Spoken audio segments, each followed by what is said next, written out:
Hello, this is Aaron Smith, and I'm here after our church service at uh, the Japanese Christian church that I go to in Louisville. We meet once a week at Christ Lutheran, and now I'm going to begin to offer tutoring after church on Sunday afternoons. We share the sanctuary with Christ Lutheran Church, so we have our church service at 2:30 on Sunday afternoons. So I'm going to start by working with the pastor's children, and being that I'm shifting to different tutoring subjects now, I'm going to just kind of have some introductory questions with them and allow them to talk a little bit so that you can get a sense of where they're at in their English pronunciation and in their study and ability to reproduce natural English phonetics. So without further ado, I'm going to get my tutoring subjects out here, and you're going to have to apologize. I apologize for the noise because what's going on is it's after the service. We have a lot of children, running around and playing and different stuff like that. One of the children happens to be my son too. He may be the loudest one, but thank you for watching, and I hope that this is informative, and I look forward to getting some comments to help me with my teaching and getting more data with which to help these students. Thank you. Could you introduce yourself, please? Oh, my name is Tabito and I'm 10 years old. Years old. Where are you originally from? Well, Ashbrook, Crestwood. Oh, Crestwood? But I mean, where were you born? Oh, Japan. Japan. And what language is your native language? The first language that you learned how to speak? Japanese. Japanese. How long have you been in America? About 5 years. About 5 years. How long have you been studying English? 5 years. It's 5 years.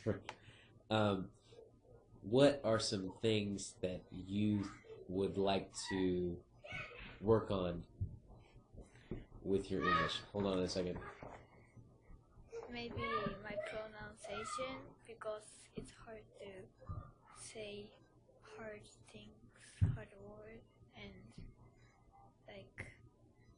it's hard to pronounce R and L. R and L? What are some other things with pronunciation that you'd like to work on? Any other sounds besides just R and L, or? I was just saying the word and that maybe that you say that same different things by same pronunciation. I can't pronounce that differently, so it's hard to. Okay, I see. All right, well, good. We'll work on that every Sunday a little bit, and I'll help you with your homework in school and different things like that. So does that sound good? Yes. So I have more questions for you, but we'll work that out, and thank you very much. All right. Go ahead and introduce yourself. My name is Fumika Sato. I'm 9th grade, and I came from Japan 3 years ago. How long ago? 3 years ago. 3 years ago. So you've been studying English for 3 years. 3 years? Yes. Okay. Well, I think that's a good background. So what do you think that you need to improve in your English pronunciation? I can't, it's hard for me to pronounce long words. Okay. So I have to separate into pieces and pronounce it. Right. So you want to work on pronouncing words that are a little bit longer. Yes. And then are there any sounds in English that aren't in Japanese that you want to get help L and R. L and R? Okay. Yes, are we only have L's, so we don't have R sound. Right. So. And I think in Japanese too, it's like that sound that you could kind of say is an L. Yes. Is kind of in between, in American English, the L and the R. Mm-hmm. It's kind of in between, I think, that sound in Japanese. So yes. It's not something that's really naturally produced, right? Yes. So, yeah, we can work on that. Are there any other sounds that you can think of that maybe aren't in Japanese? Like, even though A is only one letter, you Right. can say or like, you know what I mean? Like Right. Or it becomes a. A. Right. So that's something that's tricky Yes. when reading and maybe speaking too, to a certain extent. All right. So we can work on those things and other sounds too. Maybe how about th sound? I know like the th sound in English. That's not something that's really in Japanese. Are you good with that, or is that something you? It was hard for me to like pronounce at first, but I got it. Okay, good. So you're good with that. All right. Well, we'll work on L's and R's and different things like that. So that sounds good. All right. Thank you. Thank you. Recording. Okay, we are back with Fumika again, and I'm just going to let her talk about some stuff that's on her mind and things that have to do with her study of English. So we were talking just a bit, and she's got some really interesting insights and things to talk about. So, Okay. first of all, what we were talking about was How am I? what your name means in Japanese, what Fumika means in Okay. Japanese. In Japanese, Fumi means history, and Ka means flower. But it doesn't mean historical flower. well, it relates to Bible. The Bible. So how does it relate to the Bible? Like in I'm not sure, but my dad told me that it relates to Bible, and like he was saying something like it makes you like you can make have people happy or something like that. good, or maybe like I don't know. The Bible is the flower of our lives, or something like that, right? Awesome. Then you also mentioned a couple other things that you'd like to work on your pronunciation. So could you talk about that a little bit?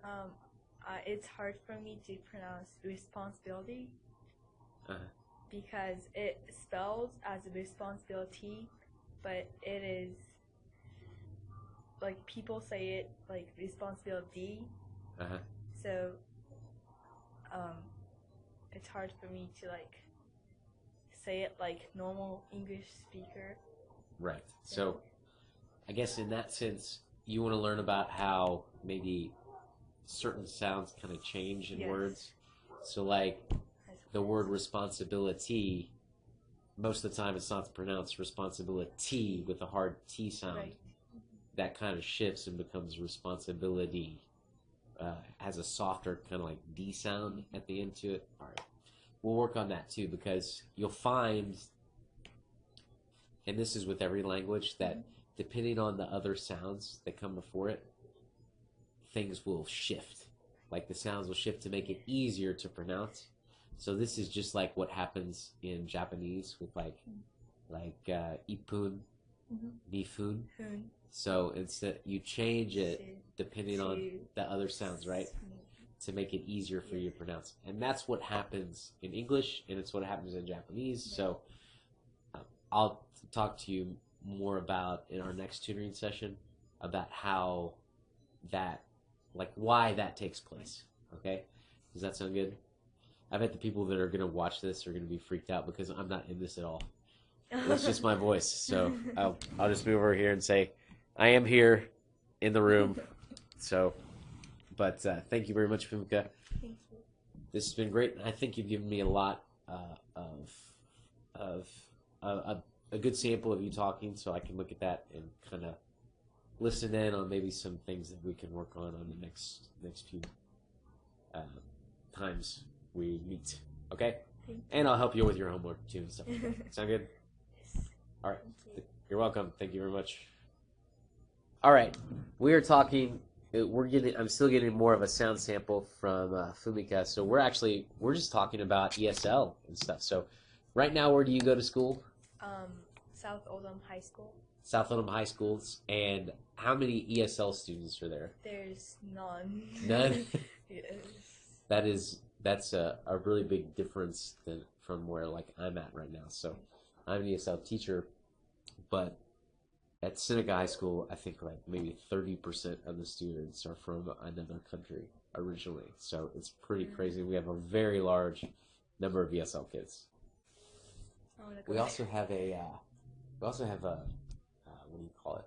We have a cultural festival every year. So like all these students from different countries and stuff, in the gym they create these big elaborate like posters and stuff, and they cook food from their country and they bring it in. That's nice. So last year we don't have any Japanese students, so I represented Japan, and I wore yukata. Yes, yukata, and I wore the geta. And my wife Kyoko made some onigiri, and that was pretty fun. So those are the kind of things that we do in ESL. What do you do in ESL at South Oldham? I actually graduated ESL like last year, but I used to like go to another school to get ESL class. So you could get an ESL class at the same school? No. You had to go someplace else? Yes. What was your schedule like when you did that? In 6th grade, I had to go to ESL school or ESL class in the morning until 4th period, and then go back to my school, and then to like normal. Did your mom have to take you, or did No, the bus? The bus took you? How many students were in the bus? Only me. Only, wow. Yeah, that's a much different way of doing things than in Jefferson County. So in Jefferson County, there's so many ESL students, and there's so much diversity. Like lots of schools offer an ESL program in high school, and they're really big classes. So we have lots of students at Seneca. I think it's almost 100, something like that, maybe more. And then those are students just in the ESL program, not students that like they come from a family where they're bilingual. Right, so there's like a difference. Yeah. Do you have to take access tests? Yes. Did you already take yours yet? Yes. You did? Wait, ACT? Not ACT, but access for ELLs? Yes, I did. Did you take it recently? Last year I took it. Last year. Do you think you have to take it again this year, or no? Maybe? Okay. All right. Thank you for your time again. I just wanted to get some more another sample of you speaking, so that's good. Thank you very much.